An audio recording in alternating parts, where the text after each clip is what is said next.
मेरे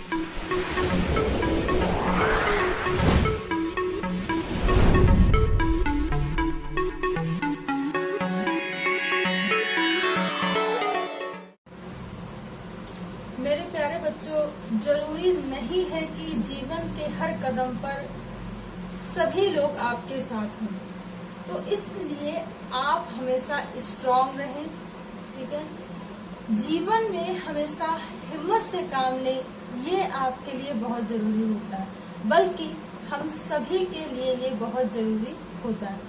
तो कभी भी घबराएं नहीं, ठीक है, हिम्मत के साथ आगे बढ़ें और कार्य करें। So welcome to Biology पाठशाला। Today's class is dedicated a NEET aspirant और आज की पाठशाला में हम बात करेंगे प्रयास नीट बायोलॉजी सेट सीरीज की। और आज मैंने कुछ क्वेश्चन इम्पोर्टेंट इसमें रखे हैं जो आपके एग्जाम के लिए काफी इम्पोर्टेंट है। तो अगर मैं आपसे पहले क्वेश्चन की बात करूं तो पूछा जा रहा है कि G1 और G2 फेज और S फेज सेल साइकिल की किस अवस्था में दिखाई देते। तो आपसे 3 फेज पूछा गया है कि G1, G2 and S phase cell cycle की किस अवस्था में दिखाई देते हैं। तो बेटा इंटरफेज अवस्था में दिखाई देते हैं। कहाँ दिखाई देंगे? इंटरफेज अवस्था में दिखाई देंगे, जहां पर दोनों ही growth phase first and growth phase second और एस फेज सिंथेसिस फेज में डीएनए का पूरी तरीके से क्या होगा, पहले तो केमिकल एक्सचेंजेस होगा और देन उसका क्या होगा, ग्रोथ होगा, सिंथेसिस होगा। सो ये बात आप लोगों को याद रखनी है। ठीक है, नेक्स्ट क्वेश्चन है, कह रहा है 100 ml हीमोग्लोबिन का नॉर्मल लेवल वुमेन्स में होता है। एक मतलब एक अनुमान दिया है कि 100 ml प्रति हीमोग्लोबिन का नॉर्मल लेवल जो होता है बच्चों वुमेन्स में, वो कितना होता है? 14 ग्राम। वो कितना होता है बच्चों? 14 ग्राम होता है। अच्छा, हीमोग्लोबिन में जो कोर एरिया या कोर पार्टिकल होता है वो क्या होता है? मैग्नीशियम। क्या होता है? मैग्नीशियम।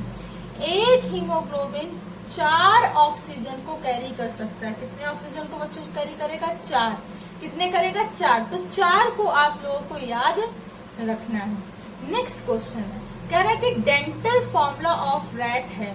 तो रैट का डेंटल फॉर्मूला आपसे पूछा गया, बहुत इंपॉर्टेंट क्वेश्चन है।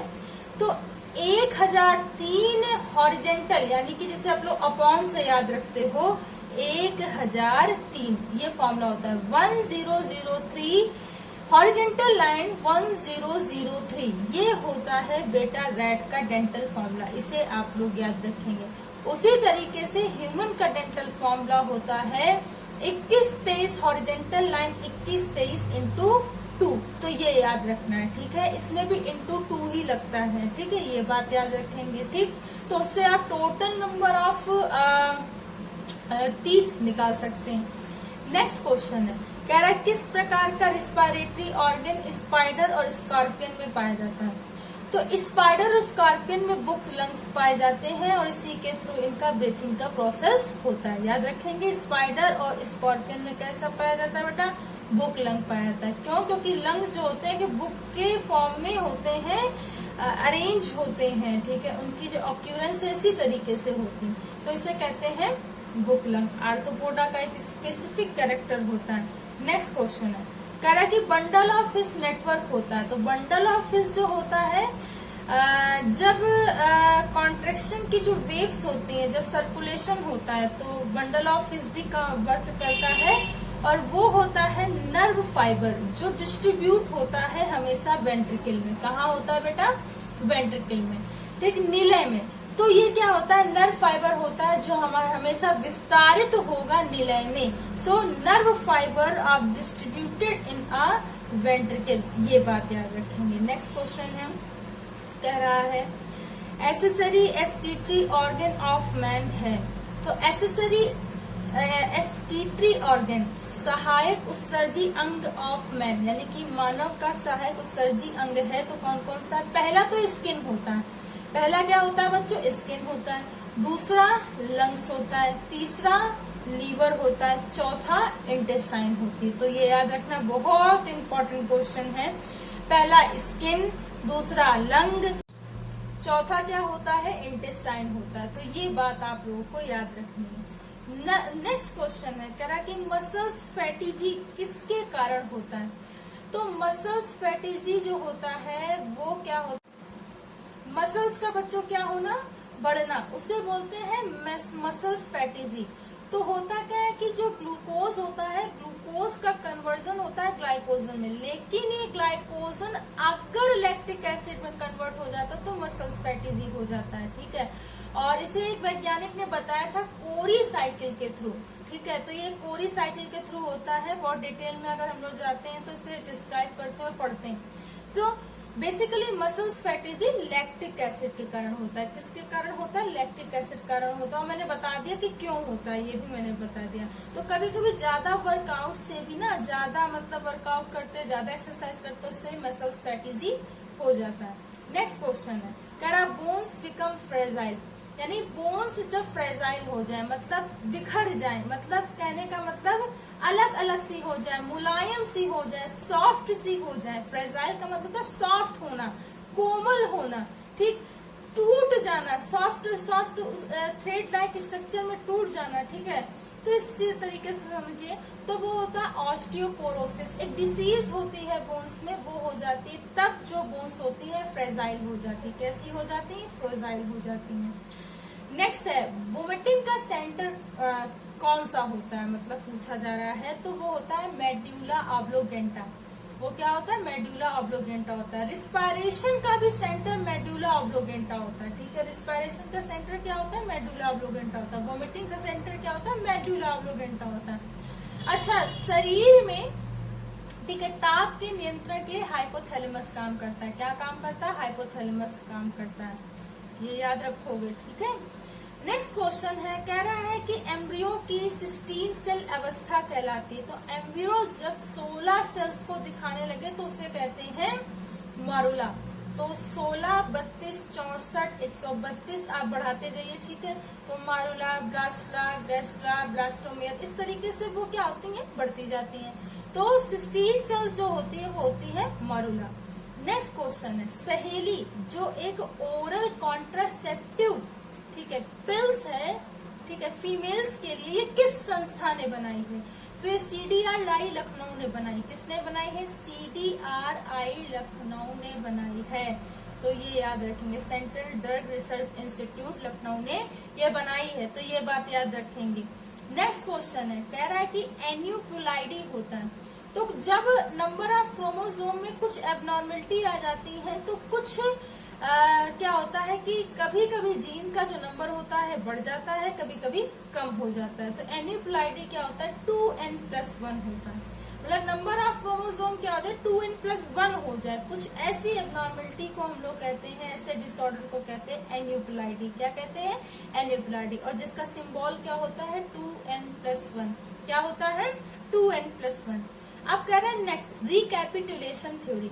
रिकैपिटुलेशन थ्योरी या पुनरावृत्ति का सिद्धांत बताया था अर्नेस्ट हैकल ने। किसने बताया था, अर्नेस्ट हैकल ने। और उन्होंने बताया था कि किसी भी जाति की जो विकास होता है वो उनके क्या कहते हैं, पूर्वजों से होता है और DNA की पुनरावृत्ति से होता है, ठीक है। तो आपको याद रखना है कि जितना भी मतलब वो कहते नहीं कि ऑटोजेनी रिपीट्स, ठीक है, फाइलोजेनी, ठीक है। तो ये एक मतलब बात होती कि मतलब कोई भी जाति होती है, उसका जो पेरेंट्स होता है, वो पेरेंट्स जो जाति डेवलप करेगी उसकी ही पुनरावृत्ति होगी, उसकी ही कॉपी होगी। तो ये रिकैपिटुलेशन थ्योरी में बताया गया था, अर्नेस्ट हैकल ने बताया था, ये याद रखेंगे। नेक्स्ट क्वेश्चन है, कह रहा है कि पॉलीमरेज चेन रिएक्शन PCR का यूज किया जाता है DNA एम्प्लीफिकेशन के लिए। तो DNA एम्प्लीफिकेशन के लिए PCR technique, polymerase chain reaction का यूज किया जाता है। लेटेस्ट में बताऊं तो कोविड-19 के टेस्ट के लिए भी PCR पॉलीमरेज चेन रिएक्शन का यूज किया जाता है। तो ये आपको याद रखना है कि DNA एम्प्लीफिकेशन के लिए इसका यूज किया जाता है। नेक्स्ट क्वेश्चन की बात करें, कह रहा है कि जैसे कि मान लीजिए एंटीबॉडी जो न्यू बेबी को प्रोटेक्ट करे, उस एंटीबॉडी का नाम बताना है। देखिए, जो एंटीबॉडी ऐसी जो न्यू बेबी या न्यू इन्फेंट्स को प्रोटेक्ट करती है वो IgA टाइप की होती है। इम्यूनोग्लोबिन A टाइप जो होता है ना, उसे बोलते हैं IgA टाइप। तो ये क्या करती है, न्यू इन्फेंट्स में कई सारी चीजों को, एंटीबॉडीज को प्रोटेक्ट करती है, डिसीज को प्रोटेक्ट करती है, तो ये याद रखेंगे। नेक्स्ट क्वेश्चन है प्रोबायोटिक्स होते हैं। तो प्रोबायोटिक्स क्या होते हैं, live microbial food and supplements होते हैं, मतलब एक जीवित माइक्रोबियल फूड सप्लीमेंट। सप्लीमेंट्स का मतलब ऑब्लिगेटरी फॉर्म, फूड का कई सारा ऑप्शन में मिलना, तो ये क्या होते हैं, लाइव माइक्रोबियल फूड सप्लीमेंट्स होते हैं, ये बात याद रखिए। नेक्स्ट क्वेश्चन है, करण निम्नलिखित में से कौन सा XC2 का एग्जाम्पल है। XC2, X का मतलब बाहर, C2 का मतलब कंजर्वेशन का एग्जाम्पल होता है seed bank. Seed bank artificially रूप से बनाया जाता है, तो इसलिए ये XC2 का एग्जाम्पल होता है। जीन लाइब्रेरी, सीड बैंक, ठीक है, इस तरीके के जो एग्जाम्पल होते हैं वो XC2 के एग्जाम्पल होते हैं। अब इंडिया में है, ये बहुत इंपॉर्टेंट क्वेश्चन है, 17 बायोस्फीयर, 96 नेशनल पार्क और 441 वाइल्ड लाइफ सेंचुरीज हैं। मैं फिर से बोल रही हूँ, इंडिया में 17 biosphere, 96 national park, 441 wild life sanctuaries हैं। इसे याद रखिएगा क्योंकि ये भी नीट में पूछा गया क्वेश्चन है और आने वाला क्वेश्चन है। सो आई होप कि आज की पाठशाला आपको समझ में आई हो। अगर आज की पाठशाला आपको समझ में आई हो तो अपने अन्य फ्रेंड्स के साथ शेयर कीजिए और तैयारी कीजिए मेरे साथ बायोलॉजी पाठशाला के साथ। अगर आज की पाठशाला आपको समझ में आई हो तो इसे ज्यादा से ज्यादा लोगों तक शेयर कीजिए, लाइक कीजिए, सब्सक्राइब कीजिए। बायोलॉजी पाठशाला का बेल आइकन, उस घंटे के बटन को दबाए रखिए ताकि आने वाली लेटेस्ट अपडेट आप तक पहुंच सके।